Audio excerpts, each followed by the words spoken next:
How are you today?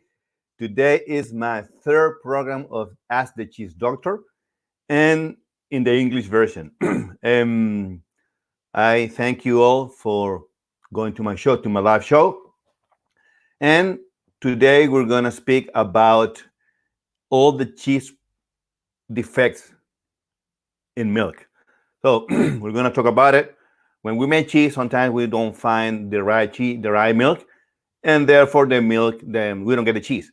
So I'm going to teach you today in maybe half an hour or whatever, what to do in case you have these problems and how to solve them.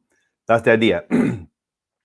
And first of all, I'm going to say hello to the new members. Okay, we have Carlos Gonzalez from Colombia. He just subscribed to my membership program. And Arturo Medina from Venezuela. And Mabel Alaisami from Saudi Arabia.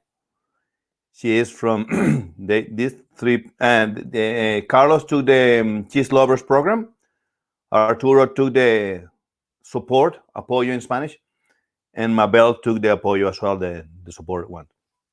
And just to let you know, in my store, we have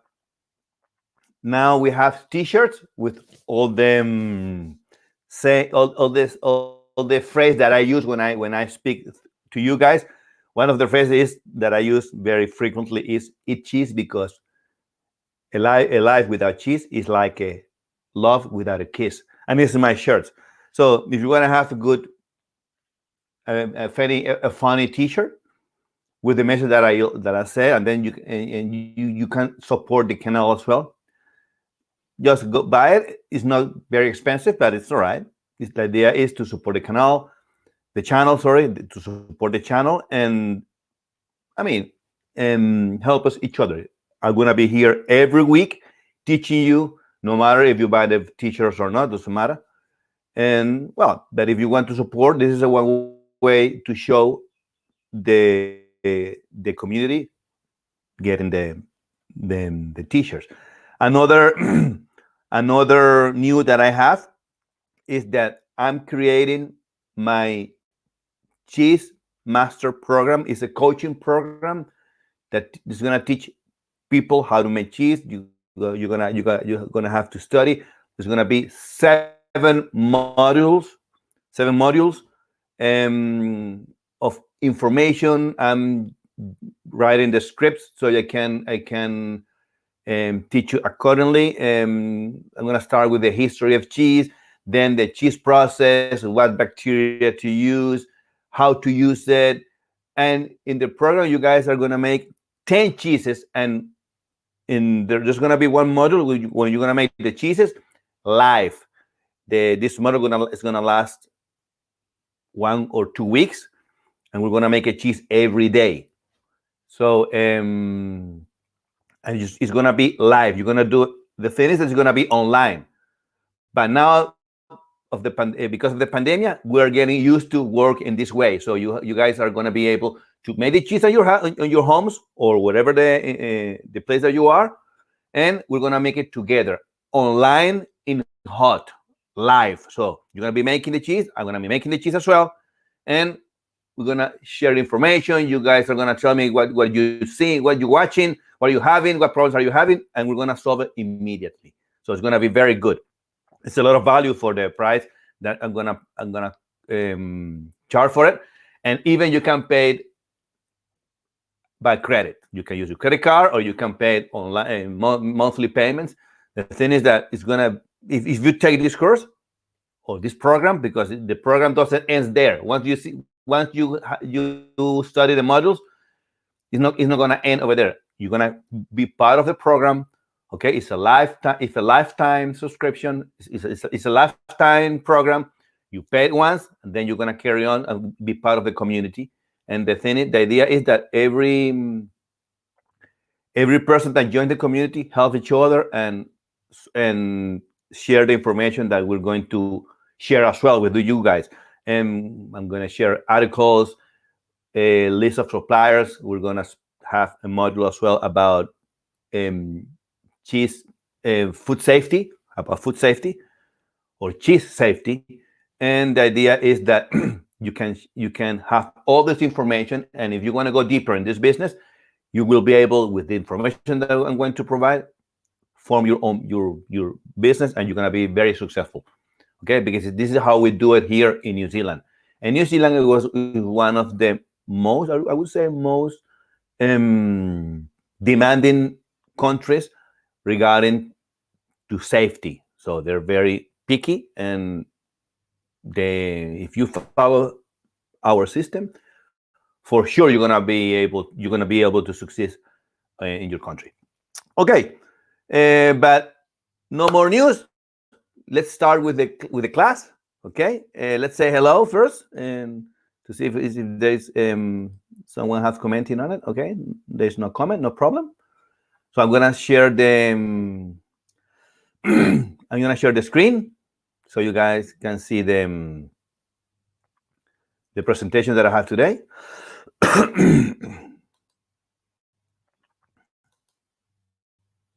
Okay, I'm sharing the screen.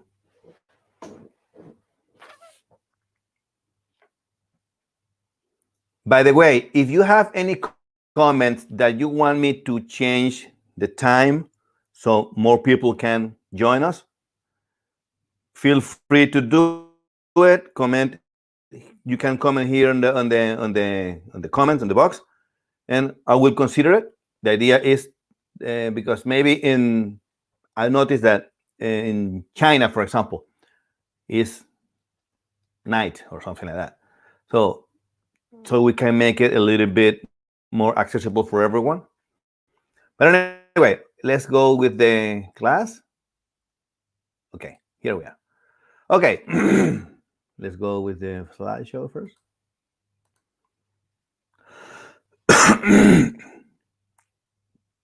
Okay, we're going to, this is our third program, and we're gonna speak about the defects of the milk. When we make cheese, sometimes we have this type of defects, sometimes the milk is not very good. But first of all, I'm gonna speak, which I already did, but I'm gonna give you like just a review. So milk is the mammary secretion of milking mammals. It's the milk that all the mammals produce. Cows, goat, sheep, basically, these three animals. You can also make cheese with camel, with horses, donkeys. There's one cheese that is very expensive. It's made with donkey milk. But most of the cheeses that we're going to make in this channel are with cow's milk. I would say 80%, 90% of the cheeses that we're going to make is with cow's milk. And the other two, goat and sheep. Okay? When we make cheese, we have to consider the breed of the cheese, the breed of the milk. Okay? Not every cattle produce the same amount of milk. For example, the Frisians is a cow from Holland. They produce a lot of milk. These are the two top cows that produce more milk. The Frisian and the Jersey ones. Frisian is from Holland, and Jersey is from the United States. Okay, and there is another breed of cattle, which is the Guernsey from England. Okay, another Sokoto Gudai I reckon it's from Africa. Okay, from Nigeria, I reckon is the Bunaji. They call it white Bunaji, is also from Africa. So each country has their breed. In South America, where I come from, we have Pardo Suizo. It's like a Swiss cattle. This is the one that we have over there, and also the Cebu. Cebu is the cat. I don't know the name in the breed in English, but they have like a big ball here on the top. They don't produce much milk. It's basically the Pardo Suizo one in South American countries, especially in Venezuela, my country. But milk production can be affected by several reasons, okay, by several issues. I would say the time, and one of them is the time between milking. Normally, generally, when we make cheese, we milk the cows twice a day. But in the morning, there is more amount of milk because the cow spend the whole night, okay, with the calf, and they spend the whole night with the baby cow. And in the morning, when they get milk, they produce more milk. Also, and after that, the cow is empty, or the udder is empty, and it passed more or less 5-6 hours more, 6-7 hours more hours. And then the second milking is less, with less fat content and less solid. They call it solid. So the longer the time, the more milk is going to be produced by the milk. Okay, and that's why the fat content of the milk in the morning is the amount of milk in the morning is bigger than in the afternoon.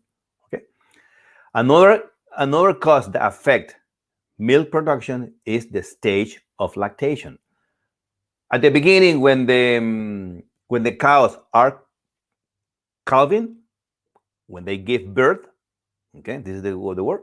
When they give birth, the milk production is a lot. But at the end of the lactation, at the end, when the calf is big, or is big enough, after 300 days or so, this amount of milk get dramatically reduced. So and therefore, this is called late lactation. The milk production is less. The milk tastes a little bit salty and tastes like egg. So, and the amount of milk is also less. So another cause that affect the milk production is the temperature. In summer, it's a lot of hot, and the cows are getting hot, and they drink a lot of water. The milk that they produce is going to be this amount, for example, X amount, but with the fat, because they drink too much water, the fat content is going to be lower than in winter. In winter, the cow the cow doesn't drink too much water, and because of that, the fat content or the solid content of the milk is bigger. Okay, so we have to consider that when we make cheese. Another issue that affects milk production is food for the nutrition of the cow. Good nutrients give good milk. Bad nutrients, bad milk. It's very simple, okay? Also the health. If the cows are sick, the milk that they're going to produce is not going to be very good, because it's going to be contaminated, it's going to be polluted with microorganisms, pathogens that will affect our cheese making process. So we have to use the milk, especially if it is raw milk, from healthy cows. This is very important. Okay. But now I already gave you this introduction. So one of the defects when we make cheese is sometimes the owners of the farms have their cattle sick. The cows are sick, and there is one common sickness called mastitis. Okay, this mastitis is when the milking of the cow is not the flow of the milk of the udder. When the milk doesn't flow accordingly, this conduct into the udder, they tend to get stuck, and they produce and it's produced, and they get infected. Okay, because they don't drain accordingly, the udder tends to get infected, and we have to use antibiotics. So this it's painful for the cow to be milk. Okay, so this is called mastitis, as an infection of the udder. Okay, so how we know? Because the cow doesn't tell you if they have mastitis. We as humans, we say, hey, I have pain here, but the cow doesn't tell you that. So how do we know when we have mastitis into the cow? We have to make a test called somatic cell count. Okay, normally, if we make this, the somatic cell count is the counting of the white blood cell bacteria. Okay, we make a count, we make a test in the lab, and the owner of the ranch, they know if the cow is really weird.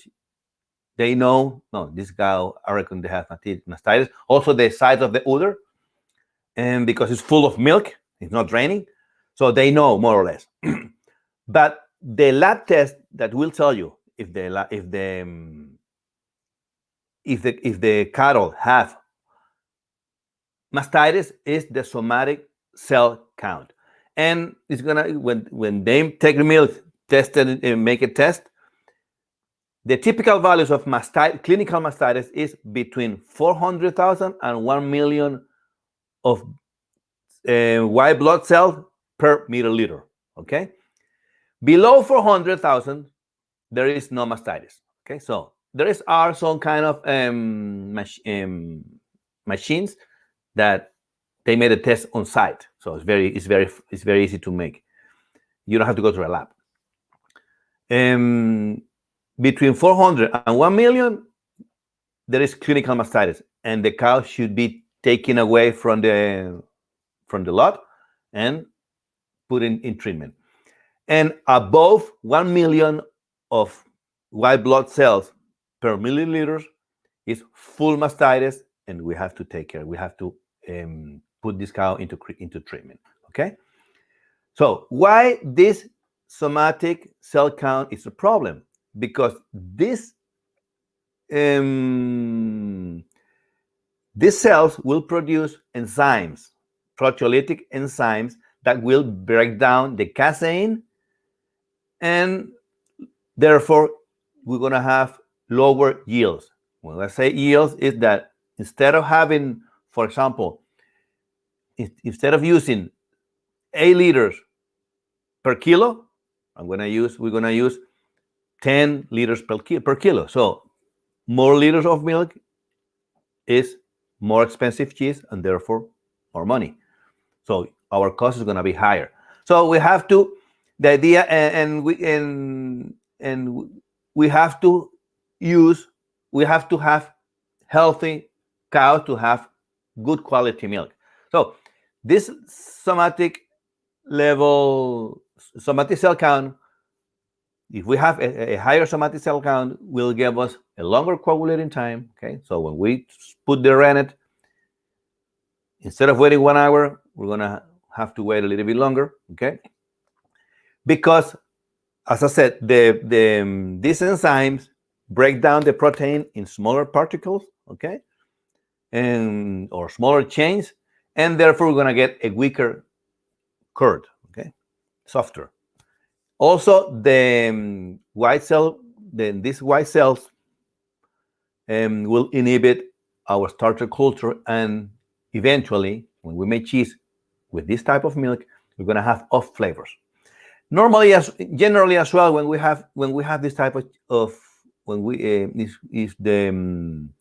if we make cheese with this type of milk, in general, this milk is going to have antibiotics, because the cow is sick, it has an infection, and the veterinary is giving this cow antibiotics, and therefore the antibiotics in milk will inoculate the starter culture as well. So we're not going to have any acidification into the milk, because the antibiotic will kill the lactic bacteria. So my advice when you guys make cheese, and if you realize that the milk is from a sick cow that has mastitis, don't use it. Okay, just talk to the supplier. No, I don't want this type of milk. We need fresh milk from healthy cows. Okay. Another defect in milk is when the cow is calving, just give birth.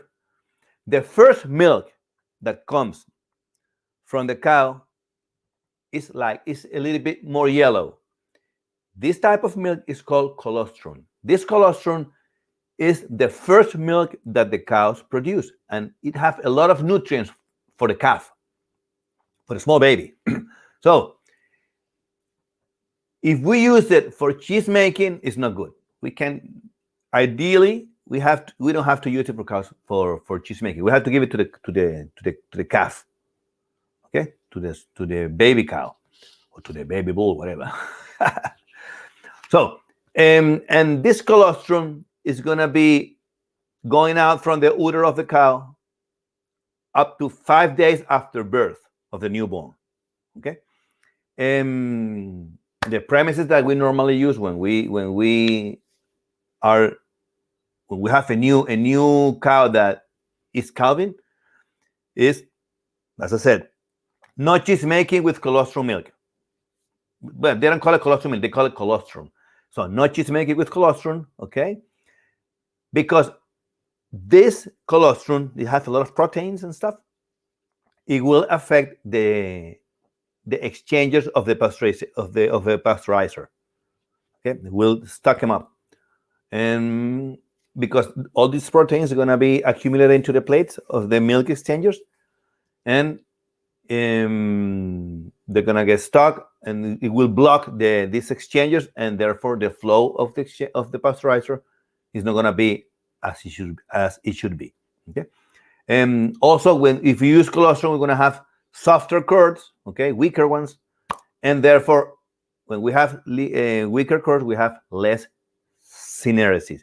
Syneresis is, I'm going to speak about it later, but in general terms, syneresis is when the curd expels whey. Even though after cheese making, when we finish the cheese, you're going to see that the cheese is like sweating, expelling the whey. Well, this process where the cheese expelled away is called syneresis.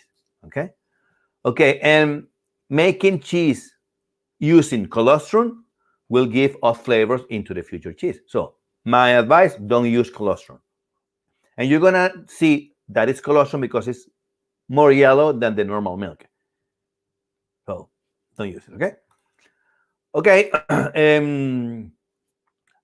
Another defect that you can find in the milk is when the milk comes from sick animals.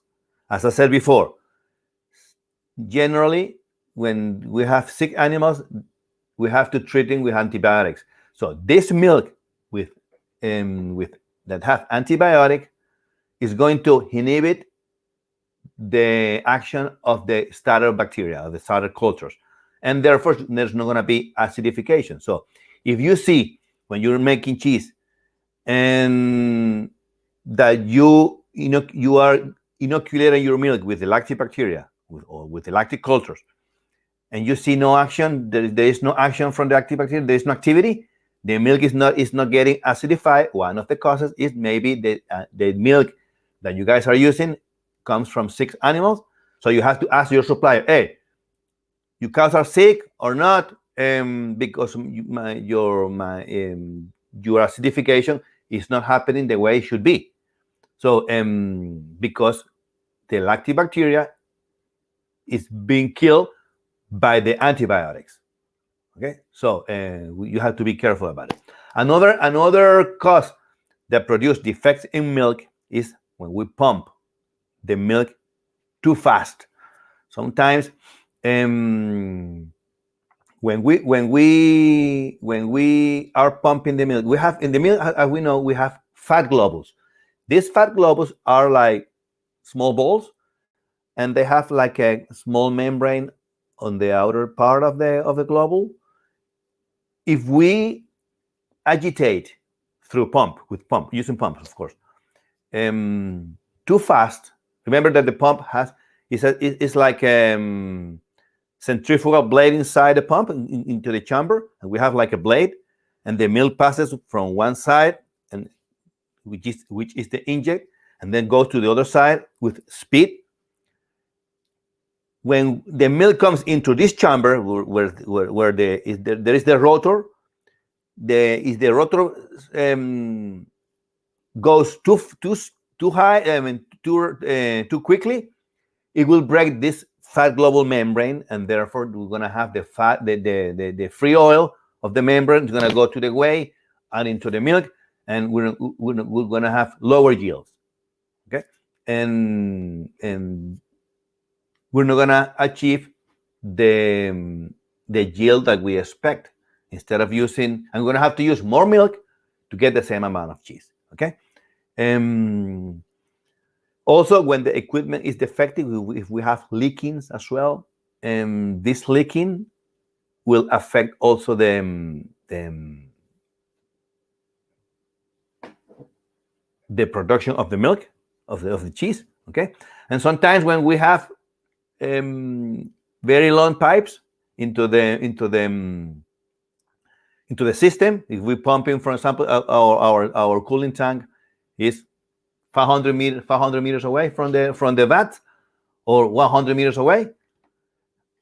This long distance, because the milk travels through the pipe, there's going to be friction between the milk and the walls of the pipe, and this might affect the fat globules as well, and will eventually give us low yields. Okay. As I said before, late lactation. Okay. When the cows are close to calving, the milk production is very small.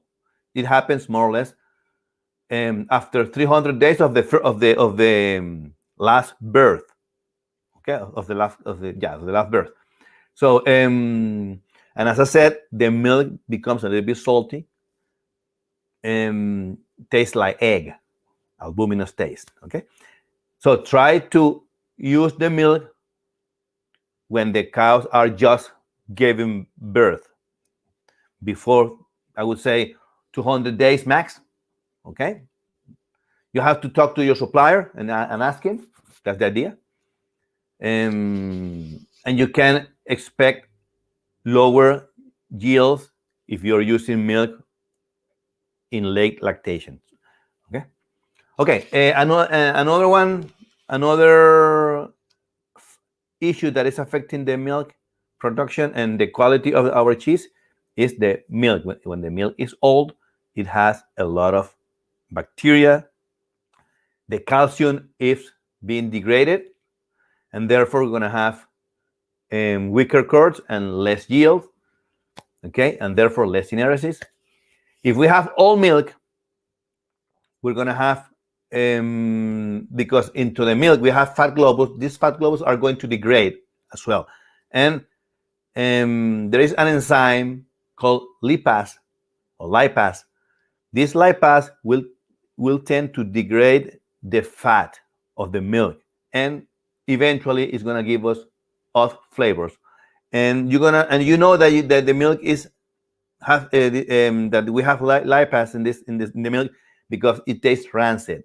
So we have to, if we notice that the milk is rancid, we have to get rid of this milk. What we normally do when we receive new milk with old milk, we have to pump the old milk into an additional tank. Okay, clean the whole tank, sanitize it, and then put the old milk and the new milk together. This is the way that it should be. It's not that you have the old milk and then pump the new milk. No, because the new milk is gonna get polluted as well. So this how you should do. Also, in old milk we have something that we call psychotropes. Psychotropes are bacteria that are cold resistant. And this type of bacteria eventually will affect the cheese production. So we have to be careful. And one thing that you guys need, if you are buying milk from the supermarket, you don't have to worry about all this stuff because the milk is pasteurized. But what you should consider is when you buy milk from the supermarket, which is most of the audience that is going to make cheese, try to find pasteurized, non-homogenized milk. Otherwise, you're gonna have problems. If you use ultra pasteurized milk, you're gonna have problem making cheese. What you're gonna get is ricotta. So try not to. If you're gonna use in some countries, especially African countries and South American countries, we normally use raw milk. In this case, all this class will have to be considered. But if you guys are in Europe or in lower part of South America or Brazil, for example, and you can find pasteurized milk, or in Canada as well, that where the raw milk is forbidden. If you find also in the United States, if you are using pasteurized milk, I would say from the supermarket, try to use pasteurized, non-homogenized milk. Okay, this is how it should be. Okay, and the last part is also sediments. When we have sediments into the milk, that comes from the tanks. Sometimes we have dust, dirt, even hay. We can have hay as well. So we have to filter it. That's a good practice, to filter the milk. And another defect in milk is when we have a high thermodynamic count, which this thermodynamic count are bacteria that are resistant to temperature. They survive pasteurization, okay? And therefore, they will affect the cheese production. So my advice when you are pasteurizing, first, sanitize your equipment, but don't use heat. Try to use chemical sanitization. How we do that? We use chlorine solution, okay, or iodine solution. But I would say chlorine solution is more practical because the concentration of the solution can degrade instantly.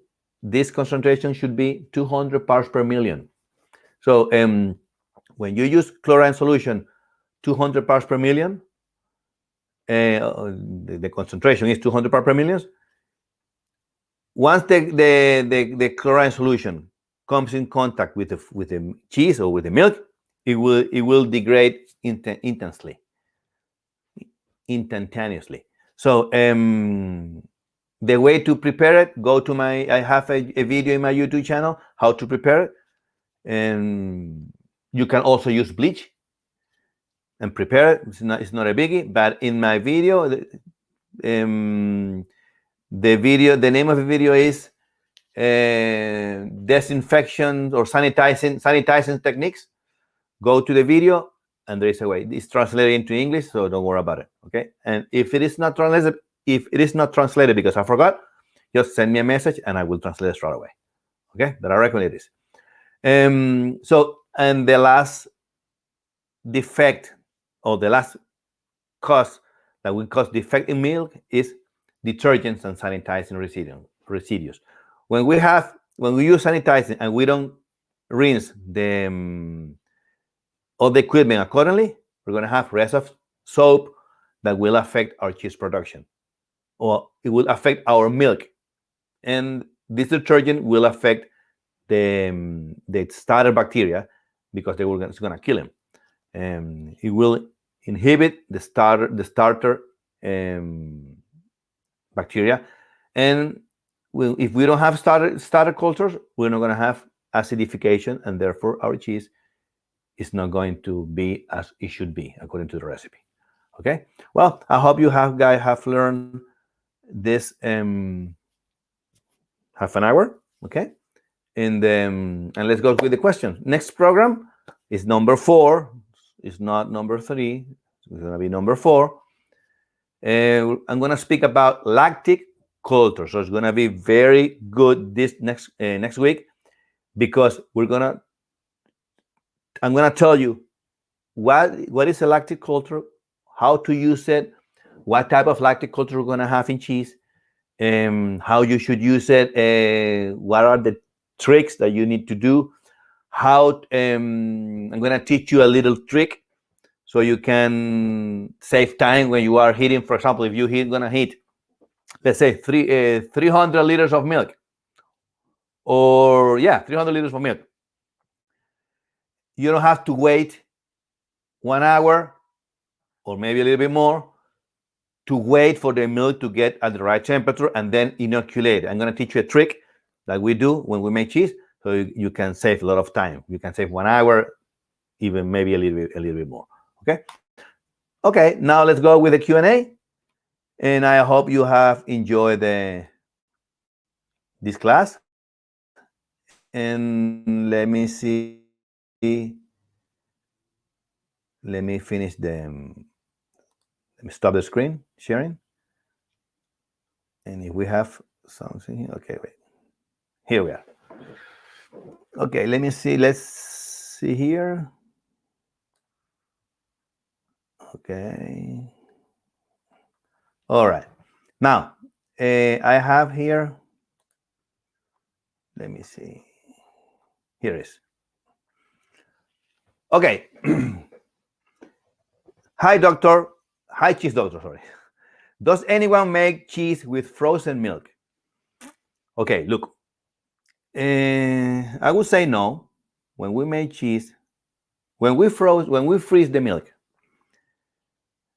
and the milk is frozen, the milk proteins get frozen as well, and therefore they get broken. These molecules of proteins get broken because of the cold. When we take the milk again to the right temperature, these molecules of proteins are already broken, and the curd is going to be weaker. Therefore, I wouldn't suggest to freeze milk to make cheese. Try to use the milk as fresh as possible. Doesn't matter if the milk is still hot, doesn't matter. If it is in a window of 2 hours from milking to cheese production, you're okay. Okay. After 2 hours, the milk is gonna start, as I said before, it's gonna start because they have a lot of nutrients. The milk is gonna have the bacteria into the milk, good and bad. You're gonna start to reproduce, especially the bad one, and you're gonna have maybe a bad quality cheese. So try to use the milk as fresh as possible. If you have to freeze, if you have to cool the milk, try to have it into the fridge max for 2 days, no more than that, because after 2 days, as I said, the bacteria is starts to grow. Okay, another question: can I use kosher salt instead of cheese salt? Look, there is a dilemma. When I was studying in the New Zealand cheese school, all the books that I not the books, all the authors and all the many people that make cheese around the world, and they are giving that they are offering books, selling books, and these people from cheese making, Ricky Caro, whatever. These people say that iodized salt is not good. But I would say, I asked my teacher, and he told me there's no problem. You can use any salt. I would say, because the iodine, or the iodine that is into the, if it is iodized salt, this iodine that is into the salt would eventually affect the lactic bacteria. But remember, when we make the cheese, the lactic bacteria dies after 3 days. Okay, they die. So the salt, there's no problem with the salt. If you're gonna make fresh cheeses, so that's why I would say you can use kosher salt, sea salt, iodine salt, but it will depend on the type of cheese that you make. If you're going to make fresh cheese that it has to be eaten straight away and there is no ripening process, I would say use any salt that you want because it's going to be a fresh cheese. If you're going to make a camembert, for example, that you're going to need to have the bacteria alive and you're going to have mold in it, don't use iodine salt or iodized salt. Don't use iodized salt because the iodine might affect the fungus. Okay? Maybe the enzymes. So I would say it will depend on the type of cheese that you make. For fresh cheeses, don't worry about it. For mozzarella, don't worry about it because mozzarella, you don't have to salt the cheese. You get the acidity and you're going to use the salt after you make the cheese. So there's no lactic bacteria over there. I mean, there is lactic bacteria, but there is no starter culture activity after you making the cheese. Once the cheese is made, that's it. So there shouldn't be a problem if you use iodized salt. Okay? As I said, depending of the type of cheese that you make. Let's say with another question. Let's see. I was distracted making camembert, and the milk temperature reached 70 degrees Celsius. Question: if I cool down the milk, can I go ahead with the process? Look,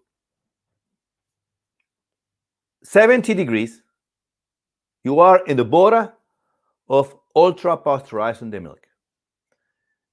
I pasteurize the milk at 69.3. This is my temperature, my pasteurization temperature. This is the short time period. Sorry, this is the high temperature, short time period. And I pasteurize for 69.3, and I keep this temperature for 1 minute. And then I start to cool down. Going at 70 degrees, I would call it already pasteurization. So if you carry on with this process, your protein is going to be denatured, and therefore it's going to be broken down, and then these molecules are going to be smaller, and therefore your curd is going to be weaker. So I would say if you reach the 70 degrees, make ricotta, because the milk is not going to be... Try to do it if you can, but I would expect, if I were you, I would expect a bad cheese, a weak curd. If you find, try to use calcium chloride to see if you can save the milk, but I reckon you wouldn't be able to save it. I would say start again the process and keep an eye on your cheese or on your milk next time. Okay. Okay. And another question here. Let me see.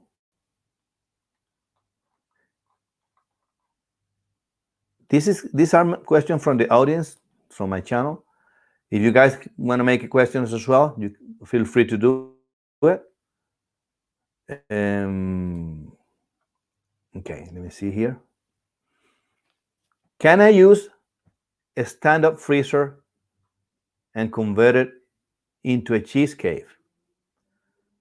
Well, I'm not very good in mechanics, but I would say that you could, but you have to be careful.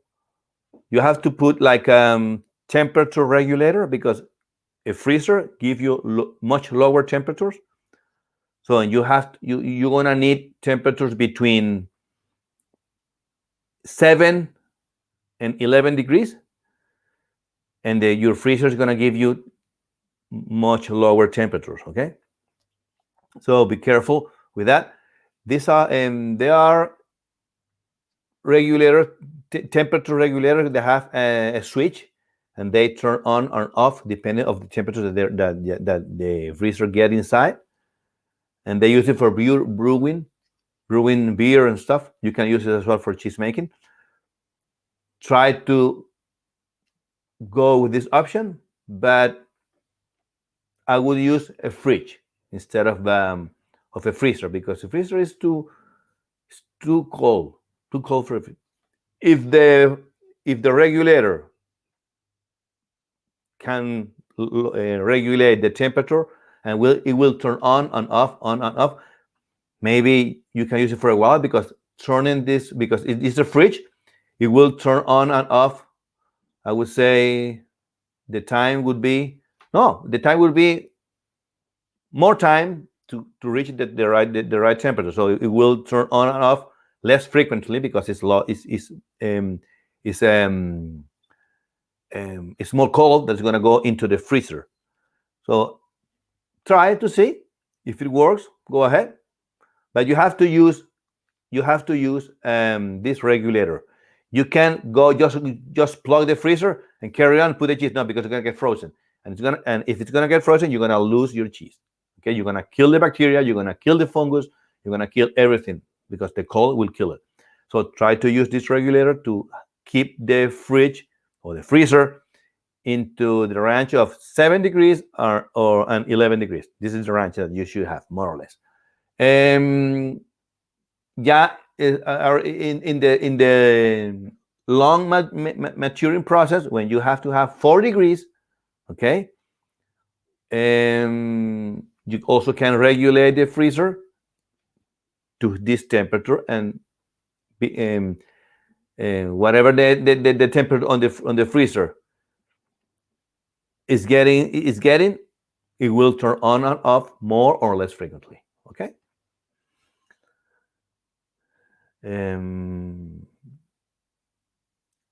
Normal in general, what we use is this wine fridge, or this fridge that we use to stock wine.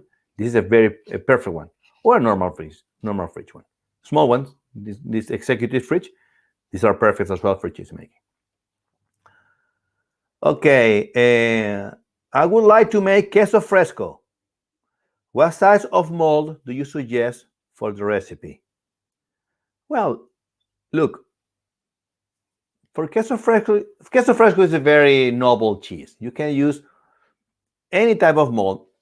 I would go to buy cheese molds. I have cheese molds on my website if you want, drquesero.com. But you can also use like a Tupperware or something, make holes on it. But these holes are not going to be as good as the plastic mold sold on the market, because these are like baskets that have a lot of holes. No, these holes made with a pin or something. And I would say go with normal molds, with standard molds, plastic ones. Don't use wood, don't use timber. Don't make timber molds, because you're gonna have cross contamination, and your cheese is gonna be a disaster. It's gonna blow inside, because the timber has a lot of bacteria inside. So don't use timber. Use plastic. But I would suggest to buy in the store that sell articles to make cheese. For queso fresco, square one, more or less 100 by 100 by 100 a cube. It will give you more or less 500 grams. And for this cheese, for this size, you can use 4 liters. So if you want to make 1 kilo of cheese, you can use 2 square ones, 100 by 100 by 100 mils, okay? Or 10 centimeters, 10 by centimeters by 10 centimeters. This is going to give you more or less half a kilo. So if you're going to make, and for this type of mold, with 4 liters, you should be all right. And if you are using 8 liters, you're going to need 2 of these square molds, or a rectangle one. So remember that 8 liters of milk is going to give you 1 kilo, more or less. So you have to consider the mold that you're going to use.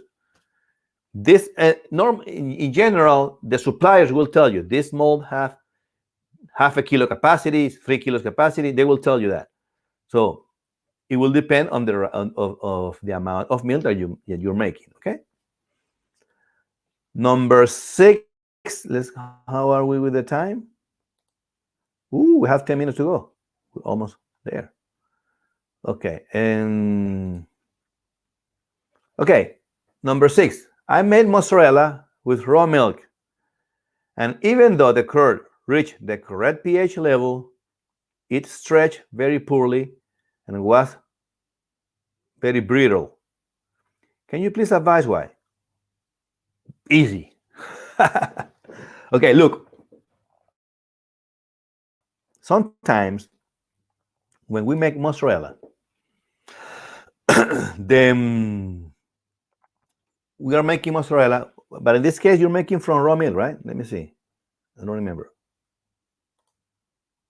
From raw milk. Okay. So if you make mozzarella using raw milk, your level of calcium, if the full one, your milk is full of calcium because this calcium is native into the milk. So there is no loss of calcium. So,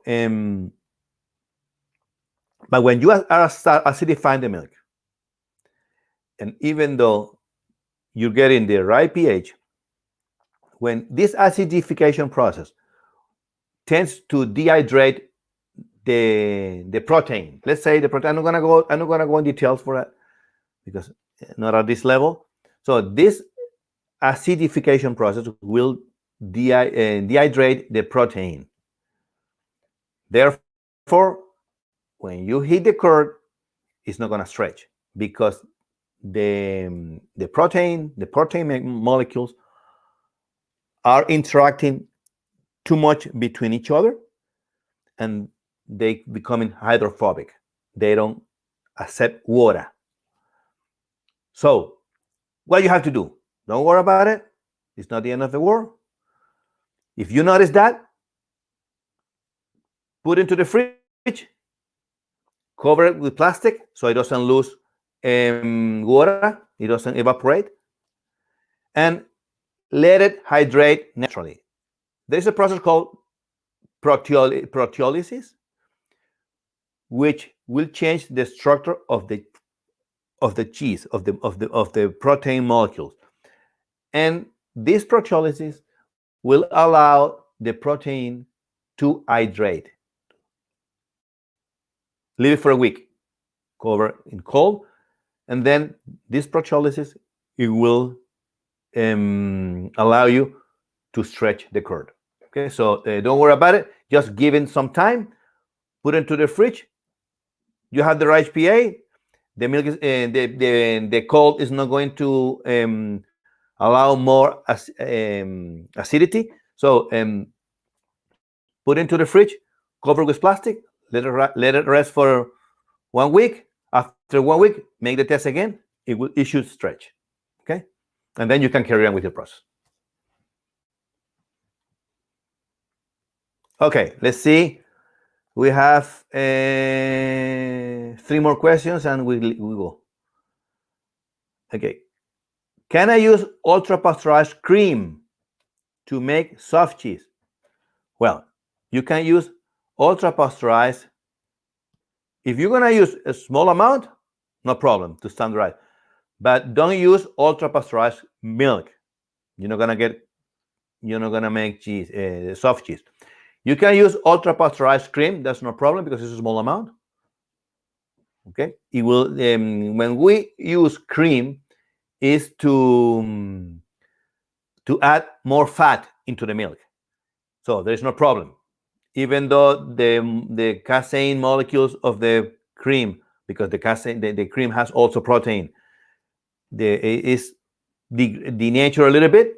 What counts is the fat content that we're gonna use for our future cheese. So don't worry, use it, but don't use ultra pasteurized milk. You can use ultra pasteurized milk. Cream. Okay. Number 8, I am starting to make cheese, but would like to start making something easy. Any suggestions? Okay, very easy. Look, try making queso fresco, queso blanco. These are very easy recipes. If you want to make queso fresco or fresh cheese, I have a video in my channel how to make fresh cheese, and there is the procedure how to make it. If you have the recipe, it's all right, follow the recipe, but I have the whole procedure how to make this fresh cheese, and this is very easy to make. That was my first video into the channel, so make it. It's gonna be very easy, and tell me about it. You can comment again and send me a message and how it went. Okay, I would like to know. Okay. Another cheese that you can make is feta. Feta is very easy to make.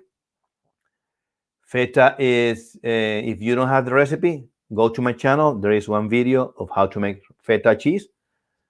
The whole recipe is there and the whole procedure. So go over there and you can see you can make this cheese. It's very easy to make, very easy. And then after these two cheeses, you can make mozzarella with the express method, which is with chemical acidification. This is a very easy method as well. I also have a video in my channel on how to make mozzarella with vinegar. So these are 3 types of cheeses that you can start. And then once you finish making these cheeses, you can go deeper into another type of cheeses. You can make cheddar. I'm making a video of how to make camembert. Well, and if you come every week, you're gonna learn, for sure, you're gonna learn a little bit more how to make this type of any type of cheese. Okay, number 8. Number 9. Last question. I am planning to make feta cheese for the first time. See, one guy is making the feta. Right? See, because it's an easy cheese to make. I am planning to make feta cheese. Do you have any suggestion that should watch out for? Well, the main thing to make feta is the way off. To make feta, you have to have the right acidity at way off. Which acidity is this? It's very important when you make feta. You have to reach the isoelectric point of the casein. What is this in English? In simple words, after you coagulate the milk, cut it, and the bacteria will reproduce and will acidify the milk. Sorry, it will acidify the curd. After reaching the pH 4.6, you have to reach pH 4.6. This is the moment when you have to drain the whey, when you reach this pH. And then carry on with the process. You're going to have a beautiful feta cheese, okay? This is where you need to be careful. Way off at pH 4.6. If you way off at a higher level, at a higher pH, you're going to have a stingy cheese and not going to be feta. Feta is crumbly and it's very salty. And you have to put your feta in brine. But this is part of the recipe. But the recipes don't tell you at what pH you have to weigh off. You have to weigh off at pH 4.6. Okay? Okay, guys, I reckon this is all for now. If we have some other questions here, let me see. No more questions here. If you haven't subscribed to my channel, I invite you to do it. So, as I said, and if you want to learn how to make cheese, you can be part of the membership program in YouTube or be part of this program that I'm going to work about. And this is my iPad. This is going to be a lifetime program. So once you pay the program, you can pay them, as I said, you can make monthly payment. But if you take this program, you're going to have our coaching forever. And if you need it for any reason, maybe you don't have to use it every day. But if you have any problem, you can come to our community and ask the question, and you're going to solve the problem for sure. Okay. That's all for now, guys. And as I always said, eat cheese because life without cheese is like a hug without a kiss. Okay? No. Eat cheese because life without cheese is like a love without a kiss. See you next week at 11 o'clock as always, and eat cheese, okay?